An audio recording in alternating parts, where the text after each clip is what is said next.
Welcome friends. EAC 2019 like கேட்ட multiple choice question and digital electronics which is common for EEE, ECE, CSC and IT. Question read பண்ணுங்க. The decimal value of signed binary number 11101000 expressed in one's complement is. Actually இது வந்து signed number அப்படிங்கிறாங்க. அப்ப signed numberனா என்ன meaning? MSBல என்ன இருக்குன்னு பாருங்க. MSBல 1 இருந்தா அது வந்து நெகட்டிவ் நம்பர்.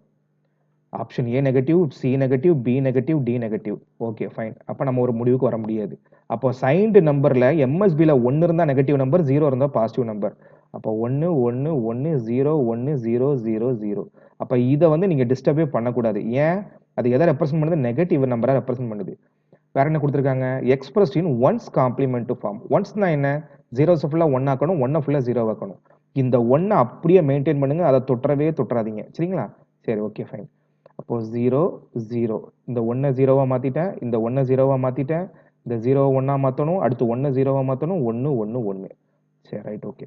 அப்போ நான் இதை மட்டும் தான் கையில் எடுக்கிறேன், இந்த 1 நான் தொடரல. இந்த 1 என்ன பண்றேன்? இப்போ நெகட்டிவ் நான் போட்டுக்கிறேன். சரிங்களா? Negative number of 0 0 1 0 1 1 1. சரி, அப்போ இதை வந்து நம்ம டெசிமலா மாத்துவோமா? டெசிமலா மாத்தினா என்ன கிடைக்கும்? Anything power 0. தட் இஸ் இது என்ன? ரேடிக்ஸ் 2. அப்போ இது வந்து 2 பவர் 0. 2 பவர் 0னா 1 பிளஸ் இங்கே என்ன வரும்? 2 பவர் 1 அப்போ 2 பிளஸ் இங்கே என்ன கிடைக்கும்? 2 பவர் 2. 2 பவர் 2னா என்ன? 4. அடுத்து 2 பவர் 3 வராது, ஏன்னா 0 கொண்டு மல்டிப்ளை பண்ணால் அதான் காணாமல் போயிருமே. அடுத்து 2 பவர் 4. 2 பவர் 4னா என்ன? 16. அப்போ 16 பிளஸ் 4 20 பிளஸ் 2 22 பிளஸ் 1 23. 23, ஆனால் முன்னாடி என்ன இருக்கு? ஒரு நெகட்டிவ் நம்பர் இருக்கு. அப்போ கரெக்டான ஆன்சர் என்ன? Option D -23. So this is the way of solving MCQ. Thank you so much friends.